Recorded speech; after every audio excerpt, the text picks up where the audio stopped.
গণতন্ত্রের পথে যাওয়া ছাড়া আমাদের কোনো বিকল্প নেই।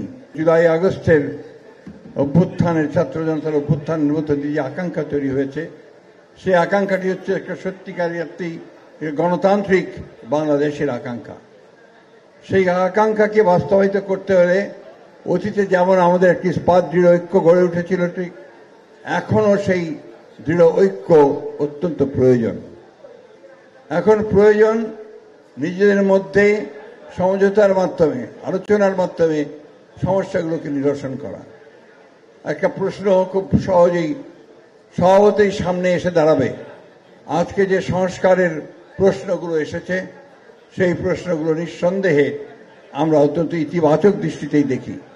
কারণ আমাদের দলই 2022 সালে আমরা এই রাষ্ট্র সংস্কারের যে রূপকারের যে আমরা 31 দফা দিয়েছিলাম, আমাদের সমস্ত সঙ্গী যারা ছিলেন রাজনৈতিক দলগুলোর, যাদের সঙ্গে আমরা লড়াই করেছি, তাদেরকে সঙ্গে নিয়ে আমরা 31 দফা প্রণয়ন করেছিলাম, জনগণের সামনে উপস্থাপন করেছিলাম।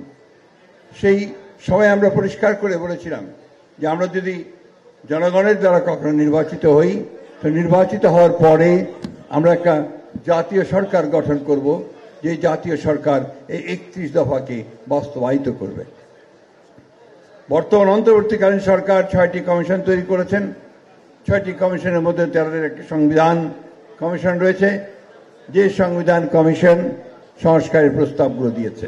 আমার মনে হয় প্রত্যেকটি রাজনৈতিক দলের কাছে এটা পৌঁছে গেছে।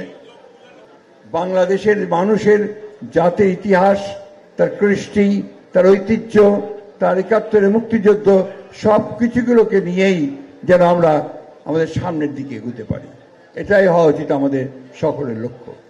আজকে এই কথাগুলো আমি আপনাদের সামনে এই জন্য তুললাম যে আজকে বিভিন্ন রকম কথাবার্তা বিভিন্ন মিডিয়ায় বিভিন্নভাবে চলে আসছে, সোশ্যাল মিডিয়াতে বিভিন্নভাবে কথা উঠছে, যেগুলো আমাদের মধ্যে বিভিন্ন রকম বিভ্রান্তি ছড়ানো শুরু হয়েছে।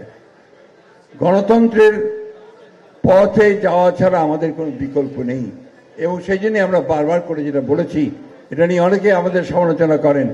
আমরা দ্রুত নির্বাচনের কথা বলেছি, দ্রুত নির্বাচনের কথা আমরা খুব পরিষ্কার করে বলছি এই জন্য, কিন্তু ন্যূনতম সংস্কারগুলোকে করে যেন আমরা একটা জনগণের প্রতিনিধিত্বমূলক পার্লামেন্ট আমরা তৈরি করতে পারি, জনগণের প্রতিনিধিত্বমূলক একটা সরকার গঠন করতে পারি, যারা সেখানে নির্ধারিত করবেন পরবর্তী সংস্কারগুলো কিভাবে হবে, কিরূপে হবে।